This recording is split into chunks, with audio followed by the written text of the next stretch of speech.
আমাকে আমার কাজের জন্য বাঁকুড়া যেতে হয়। ভোর ৩টের সময় উঠে আমি ২.৫ কিলোমিটার হেঁটে বালিগঞ্জ বিজন সেতু পেরিয়ে আমি বাসে উঠব অথবা অটোতে উঠব, তাই এখানে চলে আসলাম। আমি বিজন সেতু দিয়ে নামছি, আর একটু গিয়েই আমি সিঁড়ি দিয়ে নেমে যাব। নেমে আমি চা বিস্কুট খেয়ে তারপর বাসে উঠে আমি এক্সাইড মোড়ে যাব। যদি বাস না পাই আমি অটো করে রাসবিহারি যাব। রাসবিহারি থেকে শাটেল ধরে এক্সাইড মোড় যাব। দেখুন একটা চায়ের দোকান আসবে, সেই চায়ের দোকানে আমি চা খাবো। খুব ভোরের 4:20 কি 25-এর। বালিগঞ্জ এসে গেলে মোটামুটি সবই পাওয়া যায়। আমি নিচে নেমে গেলাম। বেশ কিছু লোক দাঁড়িয়ে আছে বাসের জন্য।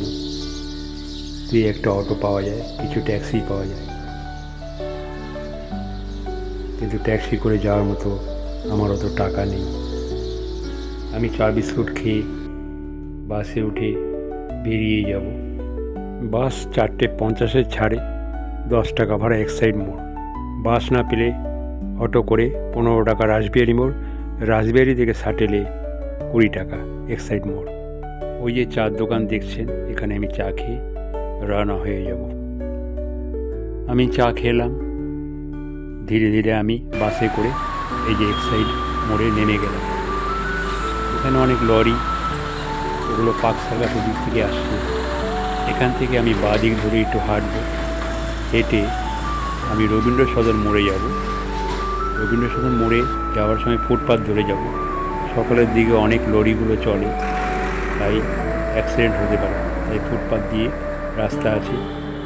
ওই মোড়ে গিয়ে আমি ওপারে যাব। আমি দেখুন ফুটপাথ ধরে যাচ্ছি, রেলিং আছে, রেলিংয়ের ভিতর দিয়ে যাচ্ছি যাতে কোনো অ্যাক্সিডেন্ট না হয়। খুব একটা দুটো লোক পাওয়া যায়, খুব বেশি লোক পাওয়া যায়। গাড়ি চলছে, লরি চলছে। রবীন্দ্র সদন মোড় আমি পার হব। আমি দেখছি ওপারে বাস কিছু আছে, আমাকে দেখে শুনে পার হতে হচ্ছে, চারদিক থেকে গাড়ি আসতে পারে। আমি সাঁতরাগাছির বাসে উঠে পড়লাম। আমি বাসের ভিতরে এখন। বাস এখনই চালু হয়ে গেল। আপনারা যারা সাউথে থাকেন বা কলকাতার আশেপাশে থাকেন, তারা যদি মনে করেন বাঁকুড়াতে ঘুরতে যাবেন, মুকুটমণিপুর, তারপর হচ্ছে শুশুনিয়া পাহাড়, অযোধ্যা পাহাড় দেখতে যাবেন পুরুলিয়াতে, তাহলে আপনারা সকাল সকাল যদি ট্রেনে উঠতে চান, সকাল 10টার মধ্যে পৌঁছতে চান, তাহলে সাঁতরাগাছি থেকে রূপসী বাংলা ধরবেন, 6:28 ছাড়ে। আমি এই বাসে যাই, আমি ঠিক 10টার মধ্যে বাঁকুড়া পৌঁছে যাই। এক্সপ্রেস ট্রেন, খুব সুন্দর ট্রেন, জেনারেল কামরায়। সাঁতরাগাছি থেকে 100 টাকা ভাড়া, আর আমি বসে যাই, রিজার্ভেশন করতে হয় না, প্রচুর সিট ফাঁকা থাকে। দ্বিতীয় হুগলি সেতু থেকে গঙ্গা দেখা যাচ্ছে। এবার আমি সাঁতরাগাছি ব্রিজে দিয়ে যাচ্ছি। সাঁতরাগাছি ব্রিজের তলেই সাঁতরাগাছি স্টেশন।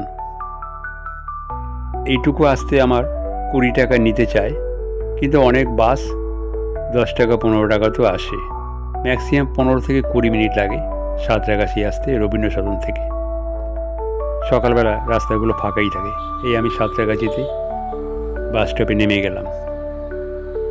এই যে দেখুন, আমি এবার হাঁটতে হাঁটতে সাঁতরাগাছি স্টেশনের দিকে যাব।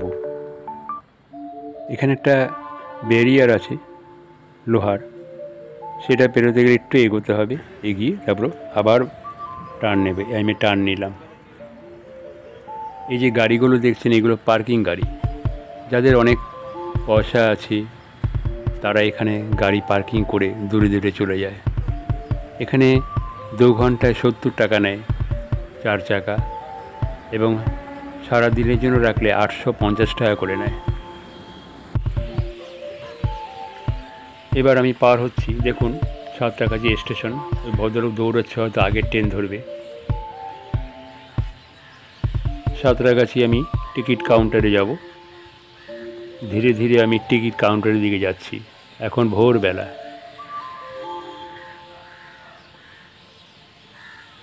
খুব কম লোক দেখা যাচ্ছে, ফাঁকা ফাঁকা, কিন্তু ভয়ের কোনো কারণ নেই।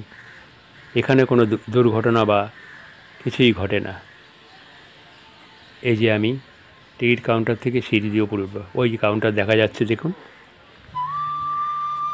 এই কাউন্টার থেকে আমি টিকিট কেটে 100 টাকা দিয়ে আমি সিঁড়ি বেয়ে উপরে উঠছি। সিঁড়ি বেয়ে আমি উপরে উঠে আমি দেখব যে রূপসী বাংলা দাঁড়িয়ে আছে কিনা এক্সপ্রেস ট্রেন। যদি দাঁড়িয়ে থাকে, যারা নতুন তারা হয়তো জানে না, তারা অ্যানাউন্সের জন্য এই ওভারব্রিজের উপরে দাঁড়িয়ে থাকে, কিন্তু রূপসী বাংলা অনেক সময় দাঁড়িয়ে থাকে। তাহলে আর আপনার এখানে অপেক্ষার দরকার নেই, সরাসরি গিয়ে সিটে বসতে পারেন। আমি এগোচ্ছি 2-3 নম্বর প্ল্যাটফর্মে আমি যাব। দেখুন অনেকে ট্যুরিস্ট তারা যাচ্ছে, হয়তো বিভিন্ন ট্রেনে যাবে। এই যে বাঁদিকে দেখছেন, এটা রূপসী বাংলা দাঁড়িয়ে রয়েছে, সাঁতরাগাছি থেকেই ছাড়ে। আমি রিজার্ভেশন করিনি, হয়তো রিজার্ভেশন 140 কি 150 টাকা নেবে। আমি এগোচ্ছি, আমি জেনারেল টিকিট কেটেছি, জেনারেল কামরায় উঠব। কিন্তু রিজার্ভেশন না থাকলে অনেকে ভয় করে সিট পাবো কি পাবো না, আদতে তা নয়। কিন্তু আপনারা আসবেন, দেখবেন একেবারে সব ফাঁকা, সিটগুলো পুরো ফাঁকা। কিন্তু মহিলা যাত্রী, পুরুষ যাত্রী, তাদের কোনো ভয় নেই, চুরি চামারি ডাকাতি এসব কিন্তু এখানে আমি এতদিন যাবত যাচ্ছি, কোনো ভয়। এই দেখুন সব বসে আছে, আমি ট্রেনের ভিতরে ঢুকলাম, এইসব অফিস যাত্রী, ম্যাক্সিমাম অফিস যাত্রী। কেউ মেদিনীপুর যাবে, কেউ পুরুলিয়া যাবে। অফিস যাত্রীরা কাজের তরফে নিয়মিত যাতায়াত করে। দেখুন সিটগুলো সব ফাঁকা পড়ে আছে। আমিও যখন প্রথম এখানে এসেছিলাম, যাবো ভেবেছিলাম কীভাবে যাব, টিকিট পাবো কি না, সিট পাবো কি না, রিজার্ভেশন করেই যাব, এসব চিন্তা করতাম। তারপর যখন আমি আসলাম, আমাকে কাউন্টার থেকেই বলল রিজার্ভেশনের দরকার, আপনি টিকিট পেয়ে যাবেন। কথা বলতে বলতে ট্রেন ছেড়ে দিল। সাঁতরাগাছি থেকে খড়গপুর যাবে প্রথমে। নানা দিকে সিনারি দেখতে দেখতে জানলার সামনে বসেছিলাম। সকালে ফাঁকা ট্রেন, তাই দেখতে দেখতে যাচ্ছি। রাতে ঘুম হয় না, ভোর 3টের সময় উঠতে হয়। একটু পরে চেষ্টা করব এটি চোখটা বোঝার। খড়গপুর স্টেশন এসে গেল। এই খড়গপুর স্টেশনে চলে আসলাম। আমি সপ্তাহে 1-2 দিন যাই। যেদিন যাই সেদিনই আবার ফিরে আসি। বাড়িতে ফিরতে ফিরতে আমার রাত 1টা হয়ে যায়। যখন হাওড়ায় আসি তখন কোনো ট্রান্সপোর্ট থাকে না। আমি নাকতলা মিনিতে উঠে আনারস মোড়ে এসে যদি অটো পাই, না পেলে আমি হাঁটতে হাঁটতে যাদবপুর থানা চলে আসি। যারা দূরে থাকেন তারা আমি মনে করি হাওড়াতে থেকে যাবেন, পরের দিন সকাল সকাল কোনো ট্রেন বা বাসে করে গন্তব্যস্থলে বাড়িতে পৌঁছে যাবেন। কী করব, বাড়িতে অনেক বার্ডেন, বাচ্চা কাচ্চার দায়িত্ব, যে বাড়ির ফ্যামিলিগত ব্যাপারে আমি এখানে থাকতে পারি না। এই আমাকে এই যে আসা যাওয়ার পথে যতটুকু ভিডিও করলাম আপনাদের আমি উপহার দিলাম, যাতে আপনাদেরও কিছু অভিজ্ঞতা অর্জন হয় যারা একদমই এই পথে আসেন না। মেদিনীপুর স্টেশন এসে গেল। এরপর যাবে শালবনী, কিন্তু কোনো কারণে ট্রেনটি গোদাপিয়াসালে থামলো। এই সেই স্টেশন যেখানে ট্রেন থামে না। খড়গপুরে কিন্তু ট্রেনটি মোটামুটি ভিড় হয়ে যায়, একটা সিটে তখন 5 জন করে বসে। এই ট্রেনে ভিড় কিন্তু এমন হয় না যে গাদাগাদি অবস্থা, সিটের মধ্যে বসে পড়বে এমন কিছু না, ম্যাক্সিমাম ফাঁকাই থাকে। এই ট্রেন বাঁকুড়া হয়ে পুরুলিয়া চলে যায়, দুটোই দর্শনীয় স্থান। এখন এই শালবনী স্টেশন ঢুকে যাবে। এই শালবনী স্টেশন, এখানে গাড়ি থামে, আমরা অনেকেই শালবনী চন্দ্রকোনা নাম শুনি, খবরে শুনি, কিন্তু এখন প্রত্যক্ষ জায়গাগুলো দেখতে পাচ্ছি। শালবনীতে দাঁড়িয়ে আছে, এখনই ছেড়ে দেবে। সামনের স্টেশন চন্দ্রকোনা। এই চন্দ্রকোনা আসলো। চন্দ্রকোনার পরের স্টেশন গড়বেতা।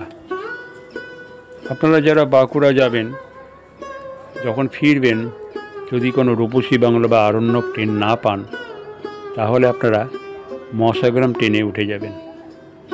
মশাগ্রাম ট্রেনে উঠে মশাগ্রামে নেমে সেখান থেকে বর্ধমান লোকালে হাওড়া আসতে পারেন, অথবা বর্ধমান লোকালে ডানকুনি নেমে শিয়ালদাও আসতে পারেন। লাস্ট ট্রেনটা পেয়ে যাবেন, শিয়ালদার 11:52 ট্রেনটা, ডায়মন্ড ট্রেনটা পেয়ে যাবেন। আপনারা দুর্গাপুর এসে বাসে করে আপনারা শক্তিপুঞ্জ ট্রেনও ধরতে পারেন, সেটা 8টার সময় আসে। বাসে আসলে দুর্গাপুরে 1.5 ঘন্টা সময় নেই, 8টার অনেক আগেই পৌঁছে যায়। দুর্গাপুরে যদি আসেন তাহলে বাসে বসে আসবেন, মাঝপথ থেকে বাসে উঠবেন না, তাহলে কিন্তু দাঁড়িয়ে থাকতে হবে। সামনেই বাস স্ট্যান্ড, বাঁকুড়া থেকে একটা অটো ভাড়া নেবেন, ওখান থেকে বাস স্ট্যান্ড করে বসে আসবেন, তাহলে অনেক সুবিধা হবে। নয়তো 1.5 ঘন্টা প্রায় দাঁড়িয়ে থাকতে হয়। হাওড়াতে এসে যদি কোনো অসুবিধা নয়, কাছাকাছি যারা থাকেন তারা তো ট্যাক্সি পেয়ে যাবেন, তারপরে র্যাপিডো বাইকগুলো পেয়ে যাবেন। কিন্তু যারা অনেক দূরে থাকেন তাদের আমি মনে করি হাওড়া স্টেশনে সামান্য 2-1 ঘন্টা রেস্ট নিয়ে ভোরে বাস বা ট্রেন ধরলেই ভালো হয়। আর Howrah station neat and clean, মশার উপদ্রব নেই।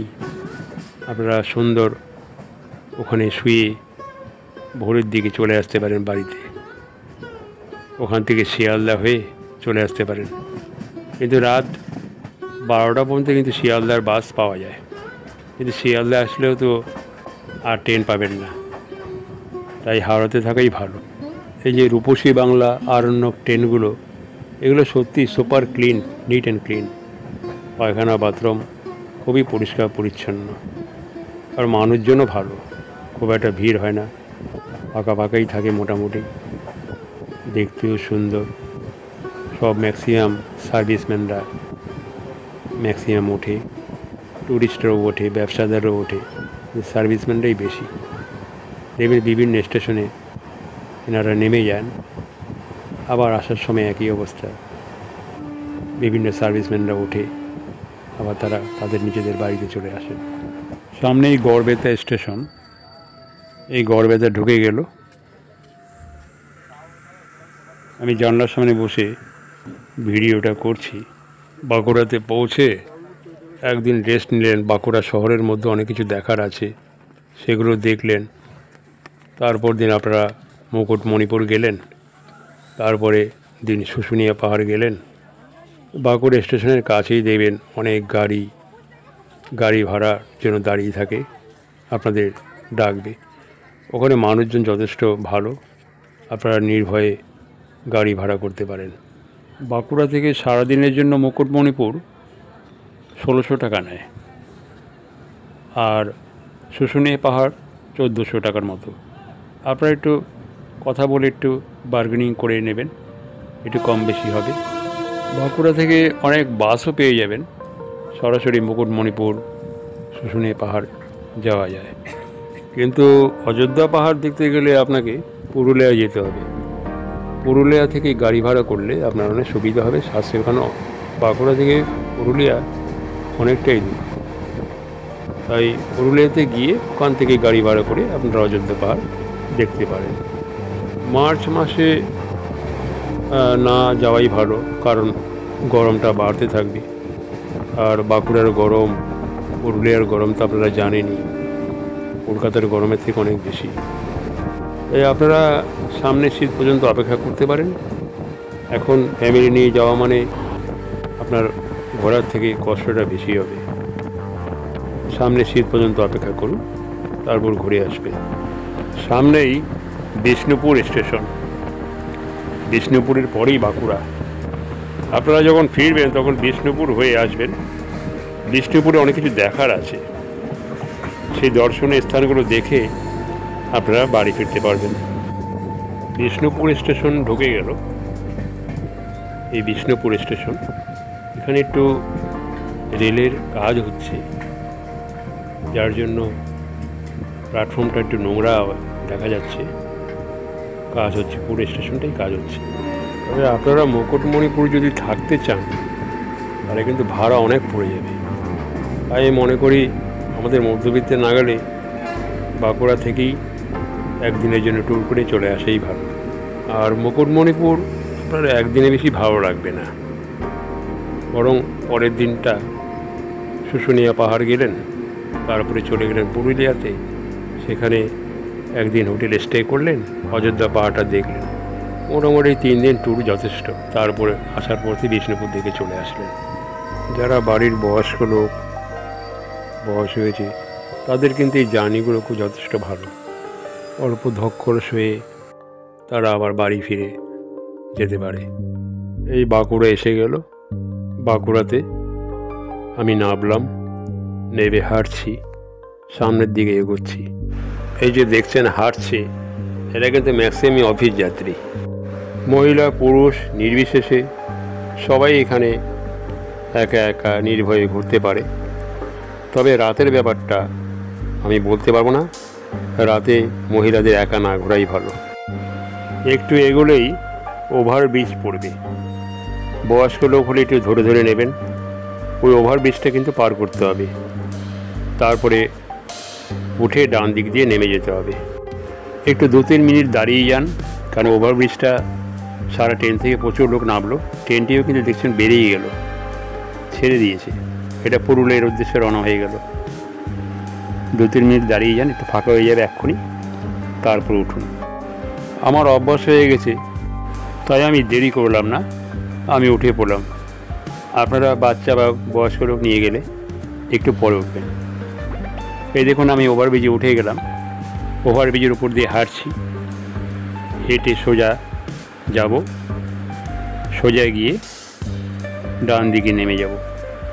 উপর থেকে বাঁকুড়ার সিনারিগুলো দেখুন, খুব সুন্দর লাগবে। চারিদিকে গাছপালায় ভর্তি, মানুষজন সত্যিই ভালো, সবাই নিরীহ হলো।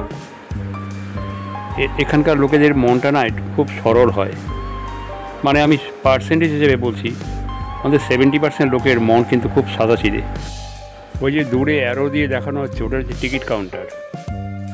দেখুন একটু আগেই ওই যে দাঁড়িয়ে আছে দেখছেন না, ওনারা কিন্তু গাড়ির লোক, ওনারা গাড়ি ভাড়া দেয় বা কেউ টোটো করে বিভিন্ন জায়গায় নিয়ে যাবে। এই যে দাঁড়িয়ে আছে, আমাকে বলছে আসুন দাদা গাড়ি লাগবে কি না। এখানে আপনি গাড়ি ভাড়া পেয়ে যাবেন, প্রত্যেকটা লোক ভালো লোক। আমি যাব ডিএম অফিসে, আমি ডিএম অফিসে চাকরি করি। তো আমাকে মাচামতলা বলে একটা জায়গা আছে, সামনেই 15 মিনিট লাগে যেতে পায়ে হেঁটে, আর টোটো করে 10 মিনিট লাগে। আমি সেখানে যাব। আপনি এখানে দাঁড়ালে অনেক বাস পেয়ে যাবেন, বিভিন্ন রুটের বাস পেয়ে যাবেন, বাসেও যেতে পারেন। তবে দূরে যদি বেড়াতে যান তাহলে কিন্তু বাস স্ট্যান্ড থেকেই যাবেন, বসেই যাবেন। এবার আপনারা এই স্ক্রিনটি ফলো করুন, টাইম শিডিউলও দেওয়া হলো। সাঁতরাগাছি থেকে পুরুলিয়া, রূপসী বাংলাতে কীভাবে আসবেন, কটা স্টেশন, কটার সময় ছাড়ে, সেই বিবরণীগুলো দেখে নিন স্ক্রিনে। প্রথমে আমি রূপসী বাংলার বিবরণী দিলাম। এটা শেষ হয়ে গেলে আরণ্যক ট্রেন, যেটা সাঁতরাগাছি থেকে 8টার সময় ছাড়ে। আরণ্যক এক্সপ্রেস সাঁতরাগাছি থেকে 8টার সময় ছাড়ে। যদিও ওটা শালিমার থেকে ছাড়ে, তবে আমি মনে করি সাঁতরাগাছি থেকে ওঠাই ভালো। রিজার্ভেশন থাকলে তার কোনো কথাই না, শালিমাটির ভিতর সাইড হয়ে যায়, তাই ম্যাক্সিমাম লোক কিন্তু এই সাঁতরাগাছি থেকেই ওঠে। এরকম অনেক ট্রেনের বিবরণী দেওয়া হলো, আপনার স্ক্রিনে ধীরে সুস্থে একটু দেখে নেবেন, তাতে আপনাদের সুবিধা হবে। আর যারা আসা যাওয়া করেন তাদের কাছে তো এটা জল ভাত, কিন্তু যারা অনেকেই আসেন না বা এই সম্বন্ধে ধারণা নেই, তারা হয়তো ফোন থেকে সার্চ করে পাবেন। তবে আমি আপনাদের সুবিধার জন্য ভাবলাম একটা ভিডিও করি, একটা ছোট ইউটিউবের হিসেবে আমি এটা করলাম। যদি আপনার বা একজনেরও যদি কোনো কাজে লাগে তাহলে আমি ধন্য মনে করব নিজেকে। যে ট্রেনগুলো বাঁকুড়াতে দাঁড়ায় তার বিবরণীও দেওয়া হলো। তারপর আপনারা কীভাবে ফিরবেন তারও অনেক রকম ট্রেন, তাদের বিবরণী দেওয়া হলো। এরপর আপনারা যদি মনে করেন না বাঁকুড়া থেকে দীঘা যাব, পুরী যাব, সেটাও আপনারা যেতে পারেন। বাঁকুড়াতে এসে যদি কম খরচে থাকতে চান তাহলে ধর্মশালায় উঠতে পারেন। বাঁকুড়া স্টেশনের কাছেই, বাঁকুড়া স্টেশন মোড়ের কাছেই, পায়ে হেঁটে মাত্র লাগবে 5 থেকে 7 মিনিট। আর যদি টোটো নেন সেটাও যেতে পারেন, সেখানে 300 টাকা, 500 টাকা, 140 টাকা ঘর পাওয়া যায়। এখানে ঘর অ্যাভেলেবেল, আপনারা এসে নিশ্চিন্ত মনে অনেক রকম ঘর পেয়ে যাবেন। এখন ধর্মশালায় একটু সামান্য রিপেয়ারিং কাজ হচ্ছে। এছাড়া অনেক হোটেলের বিবরণী দেওয়া হলো, সেটাও আপনারা দেখে নিন।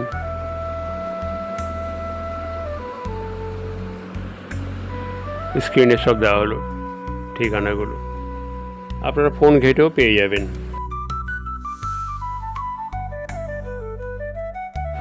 হোটেল রাজমহল,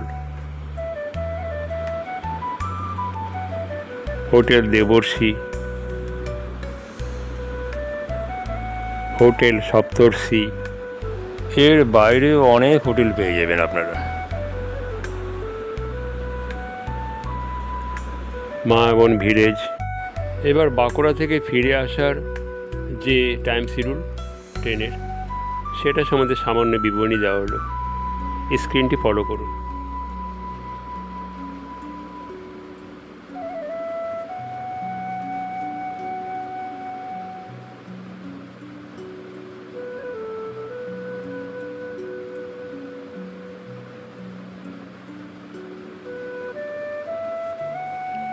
যদি কোনো কারণে